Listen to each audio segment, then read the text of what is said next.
നമസ്കാരം. എല്ലാ പ്രിയപ്പെട്ടവർക്കും വ്യാഴമാറ്റത്തെ സംബന്ധിച്ചുള്ള പുതിയ വീഡിയോയിലേക്ക് സ്വാഗതം. മേടൻ രാശിക്കാരുടെ മുതൽ മകരൻ രാശിക്കാരുടേത് വരെയുള്ള വ്യാഴമാറ്റ ഫലങ്ങൾ നമ്മൾ പറഞ്ഞു കഴിഞ്ഞു. ഇപ്പോൾ പറയുന്നത് കുംഭം രാശിക്കാരെ പറ്റിയാണ്. കുംഭം രാശിക്കാർക്ക് ഈ 2026 ജൂൺ 2 നടക്കാൻ പോകുന്ന വ്യാഴമാറ്റത്തിൽ എന്തൊക്കെ നേട്ടങ്ങളുണ്ടാകും, എന്തൊക്കെ ഭാഗ്യങ്ങൾ ലഭിക്കും, എന്തൊക്കെ കാര്യങ്ങളാണ് ശ്രദ്ധിക്കേണ്ടത്, എന്തൊക്കെയാണ് അതിൻ്റെ പരിഹാരങ്ങൾ തുടങ്ങി എല്ലാ കാര്യങ്ങളും വിശദമായി തന്നെ നമ്മൾ പരിശോധിക്കുകയാണ്. അവിട്ടത്തിൻ്റെ അവസാന പകുതി ചതയം, പൂരുരുട്ടാതി, മുക്കാൽ ഭാഗം നക്ഷത്രക്കാരാണ് കുംഭക്കൂറിൽ വരുന്നത്. നിങ്ങളുടെ നക്ഷത്രം ഏതായാലും ഈ ചാനലിൽ കമൻറ്റ് ചെയ്യുക. നമ്മുടെ പ്രാർത്ഥനയിൽ നിങ്ങളെ തീർച്ചയായും ഉൾപ്പെടുത്തുന്നതാണ്. 2ാം ഭാവാധിപനും 11ാം ഭാവാധിപനുമായ വ്യാഴം കുംഭം രാശിക്കാർക്ക് 5-ൽ നിന്ന് 6ാം ഭാവത്തിലേക്കാണ് സംക്രമിക്കുന്നത്. കൂടാതെ കുംഭം രാശിയുടെ 2ാം ഭാവത്തിലേക്കും 10ാം ഭാവത്തിലേക്കും 12ാം ഭാവത്തിലേക്കും വ്യാഴത്തിൻ്റെ ദൃഷ്ടി പതിയുന്നുണ്ട്. 12 വർഷത്തിന് ശേഷമാണ് വ്യാഴം അത് പിന്നിട്ട രാശിയിലേക്ക് തിരികെ എത്തുന്നത്. ഏകദേശം 1 വർഷക്കാലമാണ് വ്യാഴം ഒരു രാശിയിൽ നിൽക്കുന്നത്. വ്യാഴം മിഥുന രാശിയിൽ നിന്ന് കർക്കിടക രാശിയിലേക്കാണ് സംഗമിക്കുന്നത്. കർക്കിടക രാശി എന്നത് വ്യാഴത്തിൻ്റെ ഉച്ചരാശിയാണ്. ഉച്ചരാശിയിലേക്കുള്ള സംഗമം ആ ഗ്രഹത്തിൻ്റെ പരിപൂർണമായ ഒരു പവർ നൽകും എന്നാണ് ജ്യോതിഷ പ്രമാണങ്ങൾ പറയുന്നത്.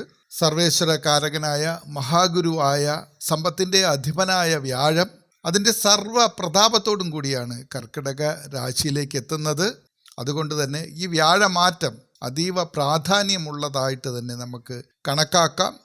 2026 ജൂൺ 2 പുലർച്ചെ 1:48 മൂലനക്ഷത്രത്തിലാണ് ദേവഗുരുവായ വ്യാഴം മിഥുനം രാശിയിൽ നിന്നും തൻ്റെ സ്വന്തം ഉച്ചരാശിയായ കർക്കിടകത്തിലേക്ക് പ്രവേശിക്കുന്നത്. കുംഭം രാശിക്കാരുടെ 6ാം ഭാവത്തിലേക്കാണ് വ്യാഴം എത്തുന്നത്. പൊതുവെ 6ാം ഭാവത്തിലെ വ്യാഴം അനുകൂലമല്ല എന്നാണ് പറയാറുള്ളതെങ്കിലും ഇത്തവണ വരുന്നത് സാധാരണ വ്യാഴമല്ല, മറിച്ച് ഏറ്റവും ബലവാനായ ഉച്ചവ്യാഴമാണ്. അതുകൊണ്ട് തന്നെ നിങ്ങൾ വലുതായൊന്നും ഭയപ്പെടേണ്ടതില്ല. വ്യാഴം 6ൽ നിൽക്കുമ്പോഴുള്ള സർവ്വവിധമായ കഷ്ടപ്പാടുകളൊന്നും നിങ്ങൾക്ക് നൽകുകയില്ല. ദോഷങ്ങൾക്ക് വലിയൊരു പരിധിവരെ തീർച്ചയായും നിയന്ത്രണമുണ്ടാകും. അതായത് ദോഷങ്ങൾ വലുതായി ബാധിക്കില്ല. അതുമാത്രമല്ല, ചില പ്രത്യേക മേഖലകളിൽ അപ്രതീക്ഷിതമായ വിജയങ്ങൾ നിങ്ങളെ തേടിയെത്തുകയും ചെയ്യും. ഈ ഉച്ചവ്യാഴം നിങ്ങളുടെ സാമ്പത്തികം, തൊഴിൽ, വീട്, വാഹനം, വിവാഹം, വിദ്യാഭ്യാസം എന്നീ മേഖലകളിൽ എന്തൊക്കെ മാറ്റങ്ങളാണ് വരുത്താൻ പോകുന്നത് എന്ന് നമുക്ക് നോക്കാം. ആദ്യമായി കർമ്മരംഗം എങ്ങനെയാണ്? നമ്മുടെ തൊഴിലും കർമ്മരംഗവും നന്നായിരുന്നാൽ മാത്രമേ നമുക്ക് നേട്ടങ്ങൾ ഉണ്ടാവുകയുള്ളൂ.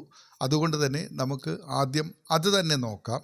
കുംഭം രാശിക്കാരുടെ തൊഴിൽ മേഖലയെപ്പറ്റി പറയുമ്പോൾ 6ാം ഭാവം എന്നത് മത്സരങ്ങളുടെയും കഠിനാധ്വാനത്തിൻ്റെയും കൂടിയാണ് എന്ന് പറയണം. നന്നായി അധ്വാനിക്കേണ്ടുന്ന ഒരു സമയമാണ്. തൊഴിൽ രംഗത്ത് നിങ്ങൾ ഒട്ടും പ്രതീക്ഷിക്കാത്ത ചില തടസ്സങ്ങൾ വരാൻ സാധ്യതയുണ്ട്. സഹപ്രവർത്തകരിൽ നിന്നോ ശത്രുക്കളിൽ നിന്നോ ഉള്ള മത്സരങ്ങൾ, അല്ലെങ്കിൽ അവരുടെ അത്തരം നമുക്കെതിരായുള്ള പ്രവർത്തനങ്ങൾക്കിരയാകേണ്ടി വരുന്ന സാധ്യതകൾ അല്ലെങ്കിൽ സമയങ്ങൾ പലപ്പോഴും ഉണ്ടാകും. നമ്മൾ പ്രതിസന്ധികളെ ചിലപ്പോൾ നേരിടേണ്ടി വരും. പക്ഷെ ഉച്ചവ്യാഴത്തിൻ്റെ സ്വാധീനം കാരണം അവയെല്ലാം നിങ്ങൾക്ക് തരണം ചെയ്യാൻ കഴിയുമെന്നുള്ളത് വാസ്തവമാണ്. എങ്കിലും കർമ്മരംഗത്ത് പ്രതിസന്ധികൾ ഉണ്ടാകാൻ സാധ്യതയുണ്ട് എന്ന കാര്യം നിങ്ങൾ മനസ്സിൽ വെച്ചേക്കണം. ആ ഒരു ചിന്ത മനസ്സിൽ വെച്ചുകൊണ്ട് തന്നെ ആയിരിക്കണം മുന്നോട്ട് പോകുവാൻ. കൃത്യമായ ധാരണയോടുകൂടി വേണം കർമ്മരംഗത്ത് നിൽക്കുവാൻ. ജോലിയിൽ നിങ്ങൾ ഏറ്റെടുക്കുന്ന കാര്യങ്ങളിൽ നല്ല ശ്രദ്ധ വേണം, ഉദാസീനത പാടില്ല. നിങ്ങളുടെ കർമ്മരംഗം മറ്റുള്ള ആരെങ്കിലും അന്ധമായി ഏൽപ്പിച്ചു കൊടുത്തിട്ട് നിങ്ങൾ മറ്റെങ്ങോട്ടെങ്കിലും പോകരുത്. സദാസമയവും നിതാന്തമായൊരു ജാഗ്രത നിങ്ങളുടെ തൊഴിൽ രംഗത്ത്, അത് ഔദ്യോഗിക രംഗമാകാം, ബിസിനസ്സാകാം, സ്വയം തൊഴിൽ സംരംഭങ്ങളാകാം, എന്ത് തന്നെയായാലും നിങ്ങൾ വരുമാനത്തിന് വേണ്ടി നടത്തിക്കൊണ്ടുപോകുന്ന കാര്യത്തിൽ പരിപൂർണമായി നിങ്ങളുടെ ശ്രദ്ധ, നിങ്ങളുടെ സാന്നിധ്യം ഒക്കെ ഉണ്ടാകണം. അത് മറ്റുള്ളവരെ ഏൽപ്പിക്കരുത്. നിങ്ങൾക്ക് പ്രതിസന്ധികൾ നേരിടേണ്ടി വരും, നഷ്ടം നേരിടേണ്ടി വരും. നിങ്ങളുടെ ശത്രുക്കൾ കർമ്മരംഗത്ത് സജീവമാകുന്ന ഒരു സമയം കൂടിയാണ്. പാരകൾ വരും. നിങ്ങൾക്ക് ലഭിക്കേണ്ട ആദായം തട്ടിയെടുക്കുവാനോ നഷ്ടത്തിലാക്കുവാനോ നിങ്ങൾക്കൊപ്പമുള്ളവരോ അല്ലെങ്കിൽ പുറത്തു നിൽക്കുന്നവരോ ശ്രമിക്കുന്ന കാലഘട്ടമാണ്. നിതാന്ത ജാഗ്രതയുണ്ടെങ്കിൽ നിങ്ങൾക്കിതിനെയൊക്കെ ഉച്ചവ്യാഴത്തിൻ്റെ സ്വാധീനം നിമിത്തം നിസ്സാരമായി തരണം ചെയ്ത് പോകാൻ കഴിയും. ഒരൊറ്റ കാര്യം മാത്രമേ ഉള്ളൂ, കർമ്മരംഗത്ത് നിങ്ങളുടെ സജീവ സാന്നിധ്യം ഉണ്ടെങ്കിൽ ഈ തടസ്സങ്ങളെ പൂർണ്ണമായും മറികടക്കാൻ കഴിയും. അമിതമായ ജോലിഭാരം, അലച്ചിലുകൾ ഇവയൊക്കെ ഉണ്ടായേക്കാം. ഒരു ഓർഡർ അല്ലെങ്കിൽ നിങ്ങൾ ഉദ്ദേശിക്കുന്ന ഒരു കോണ്ടാക്റ്റ് നേടിയെടുക്കുക എന്നത് വളരെ എളുപ്പമുള്ള ഒരു കാര്യമല്ല. നിങ്ങൾ നിരന്തരമായി ശ്രമിച്ചാൽ മാത്രമേ നിങ്ങൾക്കതിൽ നിന്ന് നേട്ടമുണ്ടാകുകയുള്ളൂ. നിങ്ങൾക്ക് കിട്ടും എന്ന് പ്രതീക്ഷിച്ചിരിക്കുന്ന പല ഉത്തരവാദിത്തങ്ങളോ ജോലികളോ പോലും നിങ്ങൾ കുറച്ചെങ്കിലും അലസത കാണിക്കുന്ന ഒരു വ്യക്തിയാണെങ്കിൽ അത് നിങ്ങളുടെ കൈകളിലേക്ക് എത്തില്ല. നിങ്ങൾ അതിനു വേണ്ടി നിരന്തരം ശ്രമിച്ചു കൊണ്ടിരുന്നാലേ പറ്റൂ. അത് ഇപ്പോഴത്തെ ആ സമയത്തിൻ്റെ ഒരവസ്ഥയാണ്. പക്ഷേ നിങ്ങൾ കഠിനമായി അധ്വാനിക്കുന്ന ഒരാളാണ് എന്നുണ്ടെങ്കിൽ പുതിയ ആദായം ഉണ്ടാക്കിയെടുക്കുന്നതിന് വേണ്ടി ഹാർഡ് വർക്ക് ചെയ്യുകയും ആ ലക്ഷ്യത്തിലേക്ക് നിരന്തരമായി മുന്നോട്ട് പോവുകയും ചെയ്യുന്ന ഒരു വ്യക്തിയാണെങ്കിൽ നിങ്ങൾക്കൊന്നും പേടിക്കേണ്ട കാര്യമില്ല. ഒരു ശ്രമത്തിലൂടെ നിങ്ങൾക്ക് വിജയിക്കുവാൻ ചിലപ്പോൾ ബുദ്ധിമുട്ടായി വരും. അലച്ചിലുകൾ ഉണ്ടാകും. നമ്മൾ വിചാരിക്കുന്ന സമയത്ത് കാര്യങ്ങൾ സക്സസ് ആയി എന്ന് വരില്ല. ഇതൊക്കെ സ്വാഭാവികമായി ഈ സമയത്തുണ്ടാകുന്ന 6-ാം ഭാവത്തിലേക്ക് എത്തുമ്പോൾ നിങ്ങളുടെ കർമ്മരംഗത്തുണ്ടാകുന്ന ഒരു പ്രതിസന്ധി മാത്രമാണ്. അതിനെ ആ തരത്തിൽ തന്നെ നിങ്ങൾ വിലയിരുത്തിക്കൊണ്ട് വീണ്ടും ശ്രമിച്ചു കഴിഞ്ഞാൽ നിങ്ങൾക്ക് അതൊക്കെ നേടിയെടുക്കുവാൻ കഴിയും. ബിസിനസ്സിൽ ലാഭമുണ്ടാക്കാൻ കഴിയും. തൊഴിൽ രംഗത്ത് കർമ്മരംഗത്ത് നിന്ന് വരുമാനം നേടിയെടുക്കുവാൻ കഴിയും. നിയമരംഗത്തോ ബാങ്കിങ് മേഖലയിലോ ഹോസ്പിറ്റാലിറ്റി രംഗത്തോ ജോലി ചെയ്യുന്നവർക്ക് ഈ സമയം വളരെ അനുകൂലമായതായിരിക്കും എന്നതുകൂടി ഓർമ്മ വയ്ക്കുക. സാമ്പത്തിക സ്ഥിതി, പണച്ചിലവുകളിൽ നിങ്ങൾ നല്ല നിയന്ത്രണം കൊണ്ടുവരേണ്ടുന്ന സമയമാണ്. അനാവശ്യമായി 1 രൂപ പോലും ചെലവഴിക്കാൻ ശ്രമിക്കരുത്. അനാവശ്യമായി കടം വാങ്ങുകയോ അല്ലെങ്കിൽ കടം കൊടുക്കുകയോ ചെയ്യരുത്. പണമിടപാടുകളെ സംബന്ധിച്ച് കൃത്യമായൊരു ധാരണ നിങ്ങൾ പുലർത്തേണ്ടത് അത്യാവശ്യമാണ്. നിങ്ങളുടെ സ്ഥാപനവുമായി അല്ലെങ്കിൽ നിങ്ങളുടെ കർമ്മരംഗവുമായി ബന്ധപ്പെട്ട് വ്യക്തമല്ലാത്ത ഒരു കാര്യവും ചെയ്യരുത്. വെറും വാക്കാലുള്ള ധാരണയിൽ പണം അഡ്വാൻസായി ഒന്നും കൊടുക്കരുത്. ഒരു സാധനത്തിന് വേണ്ടിയോ അല്ലെങ്കിൽ മറ്റെന്തെങ്കിലും കാര്യങ്ങൾക്ക് വേണ്ടിയോ അഡ്വാൻസ് കൊടുക്കുകയൊന്നും ചെയ്യരുത്. അതിനെല്ലാം കൃത്യമായ രേഖകൾ വേണം. 6-ാം ഭാവം കടബാധ്യതകളെ സൂചിപ്പിക്കുന്നതിനാൽ അനാവശ്യമായ കാര്യങ്ങൾക്കായി ലോൺ എടുക്കുന്നതും മറ്റുള്ളവർക്ക് സാമ്പത്തികപരമായി ജാമ്യം നിൽക്കുന്നതും ഈ സമയത്ത് പൂർണ്ണമായും ഒഴിവാക്കണം. പഴയ കടങ്ങൾ വലിയൊരു പരിധിവരെ വീട്ടി തീർക്കുവാനുള്ള വരുമാന മാർഗം നിങ്ങൾക്ക് ഈ സമയത്ത് ഉണ്ടാകും. ഉച്ചവ്യാഴം അതിന് നിങ്ങളെ തീർച്ചയായും സഹായിക്കും. കാരണം ഈ സമയത്ത് കർമ്മരംഗത്ത് ചില തടസ്സങ്ങൾ വരും എന്ന് അറിഞ്ഞുകൊണ്ട് തന്നെ ഹാർഡ് വർക്ക് ചെയ്യുന്ന വ്യക്തികൾക്ക് വലിയ നേട്ടങ്ങൾ, അവർ പ്രതീക്ഷിക്കാത്ത രീതിയിലുള്ള നേട്ടങ്ങൾ കർമ്മരംഗത്ത് നിന്ന് ഉണ്ടാക്കാൻ കഴിയും.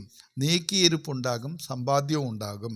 അതുകൊണ്ട് തന്നെയാണ് ഈ ഉച്ചവ്യാഴം നിങ്ങളുടെ പഴയ കടങ്ങൾ ഘട്ടം ഘട്ടമായി വലിയൊരു പരിധി വരെ തന്നെ വീട്ടി തീർക്കാനുള്ള അവസരം നിങ്ങൾക്ക് നൽകുന്നത്. സാമ്പത്തികം വരും എന്നുള്ള കാര്യത്തിൽ യാതൊരുവിധ തർക്കങ്ങളുമില്ല. പക്ഷെ നിങ്ങൾ അലസത പൂർണ്ണമായും ഈ സമയത്ത് ഉപേക്ഷിക്കണം. ബിസിനസ് ചെയ്യുന്നവർക്ക് പുതിയ വലിയ പ്രോജക്റ്റുകളിൽ പണം നിക്ഷേപിക്കുമ്പോൾ അനുഭവ സമ്പന്നരായ ആളുകളുടെ ഉപദേശം തേടുന്നത് നന്നായിരിക്കും. വലിയ സാമ്പത്തിക ഇടപാടുകൾ രേഖാമൂലം മാത്രം ചെയ്യുക. ഊഹക്കച്ചവടങ്ങൾക്ക് ഒന്നും ഇറങ്ങാതിരിക്കുക. കൃത്യമായി നിങ്ങൾക്ക് അറിവില്ലാത്ത ഒരു പദ്ധതികൾക്ക് വേണ്ടിയും ഈ സമയത്ത് പണം ഇറക്കരുത്. നിങ്ങൾ ഏറ്റെടുക്കുന്ന, നിങ്ങൾക്ക് സ്വയം ചെയ്യാൻ കഴിയും എന്ന് ഉത്തമ ബോധ്യമുള്ള, നിങ്ങൾക്ക് അറിവുള്ള മേഖലകളിൽ നിങ്ങൾ പണം മുടക്കിക്കൊള്ളൂ. അതിൽ നിന്ന് നിങ്ങൾക്ക് തീർച്ചയായും ലാഭമുണ്ടാക്കുവാൻ കഴിയും. സ്വന്തമായ ഒരു വീടോ വാഹനമോ വാങ്ങണം എന്ന് ആഗ്രഹിക്കുന്ന കുംഭം രാശിക്കാർക്ക് ഈ സമയത്ത് നേരത്തെ തൊഴിൽ രംഗത്ത് പറഞ്ഞതുപോലെ തന്നെ നിങ്ങൾ ഇറങ്ങുമ്പോൾ തന്നെ അത് നടക്കണം എന്നില്ല. അത് കുറച്ച് നീണ്ടു പോകും. പക്ഷേ അത് നടക്കും, അതിന് യാതൊരു സംശയവുമില്ല. അത് ഈ 6-ാം ഭാവത്തിൻ്റെ ചെറിയ പ്രശ്നങ്ങളും, അത് മാത്രമല്ല നിങ്ങൾക്ക് 2-ാം ഭാവത്തിൽ ശനി സഞ്ചരിക്കുന്നതിനാൽ 7 ശനിക്കാലം തുടർന്നു കൊണ്ടിരിക്കുന്ന ഒരു സമയം കൂടിയാണ്. അതുകൂടി മനസ്സിലാക്കണം. അപ്പോൾ തടസ്സങ്ങൾ സ്വാഭാവികമായിട്ടും വരും. പക്ഷേ ആ തടസ്സങ്ങൾ വരുമ്പോൾ നിങ്ങൾ പിന്തിരിഞ്ഞു പോകരുത്, ഇട്ടെറിഞ്ഞു പോകരുത്. അങ്ങനെ ചെയ്തു കഴിഞ്ഞാൽ നിങ്ങൾക്ക് വീണ്ടും നിങ്ങൾ ശ്രമിച്ചു കൊണ്ടിരുന്നാൽ ഈ സമയത്ത് കാര്യങ്ങൾ നടക്കും. അതായത് നമുക്ക് വളരെ നല്ല സമയമാണ് എന്നുണ്ടെങ്കിൽ ഒരു ചെറിയ പരിശ്രമം കൊണ്ട് വലിയ വിജയം നേടാൻ കഴിയും. പക്ഷേ നമുക്ക് കുറച്ച് സമയം മോശമാണെങ്കിൽ നമ്മൾ എന്ത് ചെയ്യണം? കുറേ കൂടി ശ്രമിക്കണം, കുറേ കൂടെ അധ്വാനിക്കണം, കുറേ കൂടെ കഠിനമായി തന്നെ നമ്മൾ ആ ലക്ഷ്യത്തിലേക്ക് എത്തുവാൻ ശ്രമിക്കണം. അപ്പോൾ നമുക്ക് നേട്ടങ്ങൾ ഉണ്ടാകും. ഒരു കാരണവശാലും നിങ്ങൾക്ക് നഷ്ടങ്ങൾ വരികയില്ല. നിങ്ങൾ ചിന്തിക്കുന്ന ഒരു കാര്യവും ചെയ്യാൻ കഴിയാത്തതുപോലെ പൂർണ്ണമായി മുടങ്ങിപ്പോവുകയില്ല. കാരണം 6-ാം ഭാവത്തിൽ വരുന്നത് ഉച്ചനായ വ്യാഴമാണ്. ഉച്ചനായ വ്യാഴം, ആ വ്യാഴത്തിൻ്റെ സർവ്വപ്രതാപങ്ങളും പ്രഭയോടുകൂടി തന്നെ നിങ്ങൾക്ക് അനുഗ്രഹങ്ങൾ നൽകും. നിങ്ങളെ കുറച്ച് പരീക്ഷിക്കും, കുറച്ച് ബുദ്ധിമുട്ടുകളൊക്കെ ഉണ്ടാക്കിത്തരും. പക്ഷേ അതിനെ നിങ്ങൾ ഒരു കാരണമാക്കി എടുത്ത് പിന്തിരിയാതെ മുന്നോട്ട് തന്നെ പോയാൽ തീർച്ചയായും നിങ്ങൾക്ക് അതിൽ നേട്ടം തന്നെ ഉണ്ടാകും. വീട് പണി പകുതി വെച്ച് മുടങ്ങിപ്പോയവർക്ക് അത് പുനരാരംഭിക്കുവാൻ സാധിക്കും, അതിൽ യാതൊരു തർക്കവുമില്ല.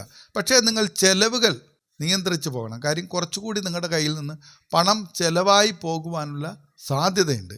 അതുകൊണ്ട് കൃത്യമായൊരു ബഡ്ജറ്റ് വെച്ച് തന്നെ നിങ്ങൾ മുന്നോട്ട് പോയാൽ മതി. പുതിയ വാഹനം വാങ്ങാൻ ഉദ്ദേശിക്കുന്നവർക്ക് ലോൺ ലഭിക്കുന്നതിൽ ചെറിയ കാലതാമസം നേരിടും. അവിവാഹിതരായ കുംഭരാശിക്കാരുടെ വിവാഹാലോചനകളിലും അതുപോലെ കുറച്ച് താമസങ്ങൾ വരും. തീരുമാനങ്ങളാകുന്നതിന് അല്പം സമയമെടുക്കും, കുറച്ച് നീണ്ടു പോയേക്കാം. എങ്കിലും ആലോചനകൾ നടത്തുമ്പോൾ പരസ്പരം നന്നായി മനസ്സിലാക്കുവാനുള്ള ഒരു അവസരം നിങ്ങൾക്ക് കിട്ടുകയാണെങ്കിൽ, കൃത്യമായി കാര്യങ്ങൾ അവതരിപ്പിച്ച് തന്നെ മുന്നോട്ട് പോവുകയാണ് എന്നുണ്ടെങ്കിൽ തീർച്ചയായും അത് നടക്കും. ധൃതി പിടിച്ചുള്ള തീരുമാനങ്ങൾ, അതായത് നമുക്ക് ഒരു ആലോചന വന്നു, അത് പെട്ടെന്ന് തന്നെ നടത്തണം എന്നുള്ളൊരു നിർബന്ധ ബുദ്ധി ഈ സമയത്ത് അങ്ങ് ഒഴിവാക്കുക. അനുയോജ്യരായ നല്ല ജീവിത പങ്കാളികളെ നിങ്ങൾക്ക് ലഭിക്കും. പക്ഷേ അതിന് അല്പം സാവകാശം വേണ്ടി വരും എന്ന് മാത്രമേ ഉള്ളൂ. വിദ്യാഭ്യാസപരമായ കാര്യങ്ങൾ നോക്കുകയാണെങ്കിൽ വിദ്യാർത്ഥികൾക്ക് ഈ സമയത്ത് സമ്മിശ്രമായ ഒരു ഫലമാണ് ലഭിക്കാൻ സാധ്യത കൂടുതലുള്ളത്. മത്സര പരീക്ഷകൾക്ക് തയ്യാറെടുക്കുന്ന വിദ്യാർത്ഥികൾക്ക് ഈ ഉച്ചവ്യാഴം നല്ല വിജയം സമ്മാനിക്കും. പക്ഷേ നിങ്ങൾ സാധാരണ പഠിക്കുന്നതിനേക്കാൾ കുറച്ചുകൂടി നന്നായി ശ്രമിക്കുക. കാരണം ഈ സമയത്ത് നിങ്ങളുടെ ഏകാഗ്രത കുറയുവാനുള്ള സാധ്യത കൂടുതലാണ്. അതുപോലെ തന്നെ പഠനത്തിൽ തടസ്സങ്ങൾ നേരിടുവാൻ ഉള്ള സാധ്യതയുണ്ട്. അതായത് നിങ്ങൾ ഒരു കൃത്യസമയം വെച്ച് പഠിക്കുവാനായി ഒരുങ്ങുമ്പോൾ ആ സമയത്ത് നിങ്ങൾ പ്രതീക്ഷിക്കാത്ത ചില തടസ്സങ്ങൾ, എന്തെങ്കിലും ശബ്ദങ്ങളോ അല്ലെങ്കിൽ നിങ്ങൾക്ക് അപ്പോൾ ആ പഠനം നിർത്തി എങ്ങോട്ടെങ്കിലും പോകേണ്ടി വരുന്ന കാര്യങ്ങൾ, അങ്ങനെയൊക്കെ പ്രതീക്ഷിക്കാത്ത തരത്തിലുള്ള തടസ്സങ്ങളൊക്കെ നേരിടേണ്ടി വരും. പക്ഷെ നിങ്ങൾ അതിനെയൊക്കെ മറികടക്കണം. മനഃപൂർവ്വമായി തന്നെ മറികടന്ന് ഏകാഗ്രത കൂട്ടി അലസത ഒഴിവാക്കി നന്നായി ശ്രദ്ധിച്ച് തന്നെ പഠനത്തിന് അതീവ പ്രാധാന്യം നൽകി മുന്നോട്ട് പോകണം. ഉച്ചവ്യാഴം നിങ്ങൾക്ക് വിജയം നൽകും എന്ന കാര്യത്തിൽ സംശയമൊന്നുമില്ല. പക്ഷേ നമ്മുടെ ഹാർഡ് വർക്ക് കുറച്ച് കൂട്ടേണ്ടുന്ന സമയമാണ്, അതറിഞ്ഞ് പ്രവർത്തിക്കുക. 6-ാം ഭാവം രോഗസ്ഥാനമാണ് എന്ന് ആദ്യമേ തന്നെ പറഞ്ഞിരുന്നു. അതുകൊണ്ട് തന്നെ ആരോഗ്യ കാര്യങ്ങളിൽ ചില ബുദ്ധിമുട്ടുകൾ നിങ്ങൾക്കുണ്ടാകും. അത് ദഹന സംബന്ധമായ പ്രശ്നങ്ങളോ ഉദര രോഗങ്ങളോ ഒക്കെ വരുവാനുള്ള സാധ്യത കൂടുതലാണ്. അതും ഒഴിവാക്കുവാൻ വേണ്ടി നിങ്ങൾ ചെയ്യേണ്ടത് ഭക്ഷണക്രമത്തിൽ കൃത്യമായ അച്ചടക്കം പാലിക്കുക. നല്ല ഭക്ഷണം കഴിക്കുക, അത് കൃത്യസമയത്ത് തന്നെ കഴിക്കുക. മോശമായ ഭക്ഷണങ്ങൾ അല്ലെങ്കിൽ പുറത്തു നിന്ന് കടകളിൽ നിന്ന് ജങ്ക് ഫുഡ് പോലുള്ളവയൊക്കെ, അല്ലെങ്കിൽ യാത്ര ചെയ്യുന്ന വേളകളിൽ കിട്ടുന്നതെല്ലാം വാരി വലിച്ച് തിന്നുന്ന ഒരു പ്രകൃതം നിങ്ങൾക്കുണ്ടെങ്കിൽ അതൊക്കെ ഈ സമയത്തൊന്ന് മാറ്റിവെച്ച് ആരോഗ്യ കാര്യങ്ങൾ കൂടി ശ്രദ്ധിക്കുക. ഇതോടൊപ്പം നിങ്ങൾക്ക് നിലവിൽ 7 ശനി തുടരുന്ന ഒരു കാലഘട്ടമാണ് എന്നുകൂടി ഒന്ന് ഓർക്കണം. ശനിയുടെ കാഠിന്യവും വ്യാഴത്തിൻ്റെ 6-ാം ഭാവത്തിലെ സ്ഥിതിയും കാരണം മാനസികമായ സമ്മർദ്ദവും അനാവശ്യമായ ഒരു ഭയവും നിങ്ങൾക്കുണ്ടാകുവാൻ സാധ്യതയുണ്ട്. അത് എങ്ങനെയെന്നാൽ നിങ്ങളുടെ കർമ്മരംഗത്തോ അല്ലെങ്കിൽ നിങ്ങൾ ഇറങ്ങുന്ന വഴികളിലേക്ക് വിചാരിക്കുന്ന സമയത്ത് കാര്യങ്ങൾ നടക്കുന്നില്ല, നീണ്ടു പോകുന്നു എന്നതുകൊണ്ട് അമിതമായൊരു ഉത്കണ്ഠയും മാനസിക പ്രയാസങ്ങളുമൊക്കെ നിങ്ങൾ നേരിടുവാൻ സാധ്യതയുണ്ട്. പക്ഷേ അതിന് നിങ്ങൾ ഇരയാകരുത്. ഇത് സ്വാഭാവികമായ ഒരു കാര്യം മാത്രമാണ്. തടസ്സങ്ങൾ വരും, പക്ഷേ അത് എൻ്റെ ശ്രമം കൊണ്ട് വ്യാഴത്തിൻ്റെ അനുഗ്രഹം കൂടി ആകുമ്പോൾ നിസ്സാരമായി എനിക്കിതിനെ തരണം ചെയ്യാമെന്നുള്ളൊരു ബോധം നിങ്ങൾ മനസ്സിൽ സൂക്ഷിച്ചാൽ മാത്രം മതി. ഈ അനാവശ്യമായ ഉത്കണ്ഠ, ഭയം, മാനസിക സമ്മർദ്ദം ഇതൊക്കെ നിങ്ങൾക്ക് ഒഴിവാക്കാം. അത് സ്വാഭാവികമായി വന്നാലും നിങ്ങൾ അതിന് വലിയ പ്രാധാന്യം കൊടുക്കണ്ട. അത് വരുന്നു പോട്ടെ എന്ന് വിചാരിക്കുക. ഞാൻ എൻ്റെ കർമ്മത്തിൽ വിശ്വസിക്കുക. ഞാൻ എൻ്റെ കർമ്മത്തിന് പ്രാധാന്യം നൽകി മുന്നോട്ട് പോകും. വിജയം എനിക്ക് തന്നെ എന്നുള്ള ഒരു ബോധ്യത്തിൽ നിങ്ങൾ മുമ്പോട്ട് പോയാൽ മതി. തീർച്ചയായും അതൊക്കെ മറികടന്ന് പോകാൻ കഴിയും. പിന്നെ യോഗയോ ധ്യാനമോ ഒക്കെ നിങ്ങൾ ചെയ്യുന്ന ഒരു വ്യക്തിയാണെങ്കിൽ, അല്ലെങ്കിൽ അങ്ങനെയുള്ള കാര്യങ്ങളൊക്കെ ഈ സമയത്ത് ശീലിക്കുന്നത് മാനസിക സംഘർഷങ്ങൾ നിയന്ത്രിക്കുന്നതിന് വലിയൊരു പരിഹാരമാണ്. ദോഷങ്ങൾ പൂർണ്ണമായി മാറാനും ഉച്ചവ്യാഴത്തിൻ്റെ അനുഗ്രഹങ്ങൾ നിങ്ങളുടെ കൂടെ ഉണ്ടാകുവാനും ഇനി പറയുന്ന ലളിതമായ പരിഹാരങ്ങൾ ചെയ്യണം. വ്യാഴാഴ്ചകളിൽ വിഷ്ണു ക്ഷേത്ര ദർശനം നടത്തുകയും വിഷ്ണു സഹസ്രനാമം ജപിക്കുകയോ കേൾക്കുകയോ ഒക്കെ ചെയ്യുക. വിഷ്ണു പ്രീതി വരുത്തുക എന്ന് ചുരുക്കം. 7:30 ശനി ഉള്ളതിനാൽ ശനിയാഴ്ചകളിൽ ശാസ്താക്ഷേത്രത്തിൽ എള്ളുതിരി കത്തിക്കുന്നതും നീരാഞ്ജന വഴിപാട് നടത്തുന്നതും അതീവ ഉത്തമമാണ്. ശിവക്ഷേത്രങ്ങളിൽ വ്യാഴാഴ്ച തോറും ദക്ഷിണാമൂർത്തിക്ക് വിളക്ക് കൊളുത്തി പ്രാർത്ഥിക്കുന്നത് നിങ്ങളുടെ തടസ്സങ്ങൾ മാറുന്നതിന് വളരെയധികം സഹായിക്കും. ഇതുകൂടാതെ മഹാഗുരുവാണ് വ്യാഴം. നിങ്ങളുടെ ഗുരുക്കന്മാരെയും വീട്ടിലെ മുതിർന്നവരെയും സ്നേഹിക്കുകയും ബഹുമാനിക്കുകയും അവർക്ക് കഴിയുന്ന സഹായങ്ങൾ ചെയ്തു കൊടുത്ത് അവരുടെ അനുഗ്രഹം വാങ്ങുവാനും ഈ സമയത്ത് ശ്രദ്ധിക്കണം. ഇത് കൂടാതെ പാവപ്പെട്ട രോഗികൾക്കോ വിദ്യാർത്ഥികൾക്കോ നിങ്ങളാൽ കഴിയുന്ന സഹായങ്ങൾ, അതായത് മരുന്ന്, ഭക്ഷണം, പുസ്തകം, വസ്ത്രങ്ങൾ എന്നിവയൊക്കെ വാങ്ങി നൽകുന്നതും നിങ്ങൾക്ക് വലിയ ദോഷപരിഹാരമായി തന്നെ കണക്കാക്കാം. അത് കൂടാതെ തന്നെ പക്ഷികൾക്ക് ദാഹജലം, ധാന്യങ്ങൾ എന്നിവ കൊടുക്കുന്നത് നല്ലതാണ്. അതുപോലെ കാലദോഷങ്ങൾ മാറുന്നതിന് വേണ്ടി നായകൾക്ക്, അത് തെരുവ് നായകളാണെങ്കിൽ പോലും അവയെ സ്നേഹിക്കുക. നമ്മുടെ വീട്ടിലെ നായകളായാലും തെരുവിലെ നായ്ക്കളായാലും അവയെ സ്നേഹിക്കുക. അവയ്ക്ക് ആഹാരമോ ദാഹജലമോ കിടക്കാൻ കുറച്ച് സ്ഥലമോ ഒക്കെ നൽകുന്നത് നിങ്ങൾക്ക് ഈ കാലദോഷങ്ങൾ മാറുന്നതിന്, കാലഭൈരവൻ്റെ ഒരു അനുഗ്രഹം നേടുന്നതിനും വളരെ സഹായകമായി മാറും. 7:30 ശനിയിലൂടെയാണ് കടന്നു പോകുന്നത്. 6-ാം ഭാവത്തിലേക്കാണ് വ്യാഴം മാറുന്നത് എന്നതൊക്കെ കൊണ്ട് മാനസികമായി തളരേണ്ട യാതൊരു കാര്യമില്ല. വ്യാഴം ഉച്ചസ്ഥിതിയിലേക്കാണ് മാറുന്നത്. സർവപ്രതാപിയായ വ്യാഴത്തിൻ്റെ, ധനകാരകനായ മഹാഗുരുവായ സർവേശ്വരകാരകനായ വ്യാഴത്തിൻ്റെ എല്ലാ അനുഗ്രഹവും സംരക്ഷണവും നിങ്ങൾക്ക് തീർച്ചയായും ഈ കാലയളവിൽ ലഭിക്കും. നിങ്ങൾക്ക് നേട്ടങ്ങൾ ഉണ്ടാക്കുവാൻ കഴിയും. ഭാഗ്യങ്ങൾ ലഭിക്കും. സാമ്പത്തിക ഉന്നതിയും നല്ല വിവാഹവും വീടും വാഹനവും ഒക്കെ ലഭിക്കും. അതിന് നിങ്ങൾ ചെയ്യേണ്ടത് ഇത്രമാത്രം: നിങ്ങളുടെ ശ്രമങ്ങൾ വിട്ടുകളയാതിരിക്കുക. 1-2 ശ്രമങ്ങളിൽ കാലതാമസം വരികയോ പരാജയം വരികയോ ചെയ്യുന്നു എന്നതുകൊണ്ട് നിങ്ങൾ അവ വിട്ടുകളഞ്ഞിട്ട് വീട്ടിൽ കയറി ഇരിക്കരുത്.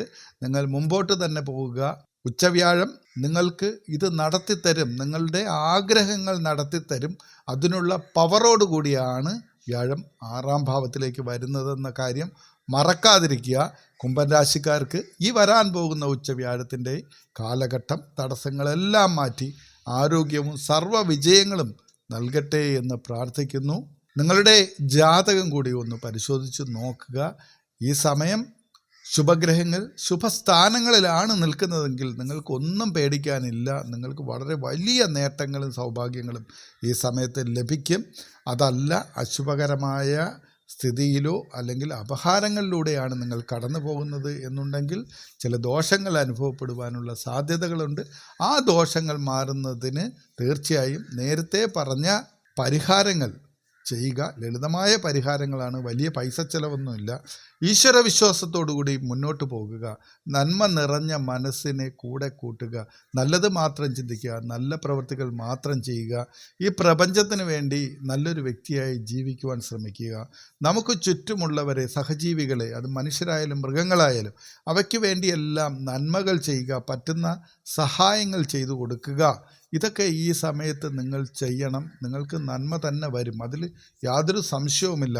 നമുക്ക് എത്ര കഠിനമായ പരീക്ഷണ കാലഘട്ടത്തിലൂടെ കടന്നു പോകുന്ന വ്യക്തിയാണെങ്കിലും അയാൾ നല്ലൊരു വ്യക്തി, നല്ല മനസ്സുള്ളൊരു വ്യക്തി, നല്ല പ്രവൃത്തി ചെയ്യുന്ന ഒരു വ്യക്തി, സത്യസന്ധനായ ഒരു വ്യക്തി, മറ്റുള്ളവരിൽ നിന്ന് ഒന്നും അന്യായമായി തട്ടിയെടുക്കാൻ ആഗ്രഹിക്കുക പോലും ചെയ്യാത്ത ഒരു വ്യക്തിയാണെന്നുണ്ടെങ്കിൽ അയാൾക്ക് ഈ പരീക്ഷണങ്ങളൊന്നും ഒന്നുമല്ല. അയാൾ അതൊന്നും സ്പർശിക്കുകയില്ല. മഴ പെയ്യുമ്പോൾ നമ്മൾ നനയും എന്നതൊരു സ്വാഭാവിക പ്രക്രിയ മാത്രമാണ്. പക്ഷേ നമ്മൾ ആ മഴയിൽ അലിഞ്ഞു പോകില്ല. കാരണം നമ്മൾ നല്ലൊരു വ്യക്തിയാണ്. ചെറിയ മഴത്തുള്ളികൾ നമ്മുടെ മേൽ വീഴും, നമ്മുടെ വസ്ത്രമൊന്നും നനയും, നമ്മുടെ ശരീരമൊന്നും നനയും. പക്ഷേ സൂര്യഭഗവാൻ ശക്തനാകുമ്പോൾ ആ മഴവെള്ളം നീരാവിയായി പോകും. നമ്മൾ പഴയ പ്രതാപത്തോടു കൂടി ആ മഴയെ അതിജീവിക്കും. ഇത്രയേ ഉള്ളൂ കാര്യം. വളരെ പോസിറ്റീവായി ചിന്തിക്കുക, ജീവിതത്തെ പോസിറ്റീവായി നേരിടുക. പോസിറ്റീവായി ചിന്തിക്കുന്ന ഒരു മനസ്സ് നിങ്ങൾക്കുണ്ടെങ്കിൽ നിങ്ങൾക്കുണ്ടാകുന്ന തടസ്സങ്ങളെയൊക്കെ നിസ്സാരമായി നിങ്ങൾക്ക് മറികടക്കാൻ കഴിയും. ഒരു തടസ്സവും ഒരു പരാജയവും ഒരു ബുദ്ധിമുട്ടും ഒരു സങ്കടവുമില്ലാതെ ഒരു വ്യക്തിക്കും ആ ആളിൻ്റെ ജീവിത കാലഘട്ടം പൂർത്തീകരിക്കുവാൻ കഴിയുകയില്ല എന്നുള്ള കാര്യം നമ്മൾ മറക്കാതിരിക്കുക. തടസ്സങ്ങളെല്ലാം സ്വാഭാവികമാണ്, ക്ഷണികമാണ്. പ്രതിസന്ധികളും അതുപോലെ തന്നെ നമുക്ക് വേണ്ടി പ്രപഞ്ചം നല്ല ഒരു സിംഹാസനം ഒരുക്കി വച്ചിട്ടുണ്ട്. നമ്മളത് നമ്മുടെ സ്വയപ്രയത്നത്തിലൂടെ മാത്രമേ നേടിയെടുക്കുവാൻ കഴിയൂ. ആ പ്രയത്നം നമ്മൾ ചെയ്യുമ്പോൾ ഭഗവാന്റെ, ജഗദീശ്വരൻ്റെ, ഈ പ്രപഞ്ച ശക്തികളുടെ, യൂണിവേഴ്സൽ പവറിൻ്റെ അനുഗ്രഹം നമ്മൾക്കുണ്ടാകും. ഇതെല്ലാം നമ്മളെ ഉറ്റുനോക്കിയാണ് നിൽക്കുന്നത്. നമ്മൾ എന്താണ് ചെയ്യുന്നത്? ഒരു വ്യക്തി അവൻ്റെ ദിവസ ആരംഭം മുതൽ ആ ദിവസത്തിൻ്റെ അന്ത്യം വരെ അവൻ എന്താണ് ചെയ്യുന്നത് എന്ന് ഉറ്റുനോക്കിക്കൊണ്ടാണ് ഈ പ്രപഞ്ചം നമുക്ക് ചുറ്റും നിൽക്കുന്നത്. നമ്മുടെ പ്രവർത്തികളെ പ്രപഞ്ചം വിലയിരുത്തും. നല്ല ജോലിക്ക് നല്ല പ്രതിഫലം ലഭിക്കും എന്നതിൽ യാതൊരുവിധ സംശയവുമില്ല. അപ്പോൾ കുംഭൻ രാശിക്കാർക്ക് ഈ വരാൻ പോകുന്ന ഉച്ചവ്യാഴം 6ലേക്ക് പോകുന്നു, 7.5 ശനിയുടെ കാലഘട്ടം തുടർന്നുകൊണ്ടിരിക്കുന്നു എന്നതൊന്നും ഓർത്ത് യാതൊരുവിധ സങ്കടങ്ങളും നിങ്ങൾക്കുണ്ടാകേണ്ട കാര്യമില്ല. ധൈര്യമായിട്ട് മുന്നോട്ട് പോവുക. സ്വാഭാവികമായ കർമ്മങ്ങൾ മാത്രം നിങ്ങൾ ചെയ്യുക. കഠിനമായി നിങ്ങൾ അധ്വാനിക്കുക. നല്ല വ്യക്തിയായിരുന്നു കഴിഞ്ഞാൽ നിങ്ങളുടെ പ്രയത്നത്തിന് നല്ല പ്രതിഫലം ലഭിക്കും. തീർച്ചയായും നിങ്ങൾക്ക് സർവ്വ സൗഭാഗ്യങ്ങളും ലഭിക്കും. അങ്ങനെ ഉണ്ടാകട്ടെ എന്ന് പ്രാർത്ഥിച്ചുകൊണ്ട് നിർത്തുന്നു. നന്ദി, നമസ്കാരം.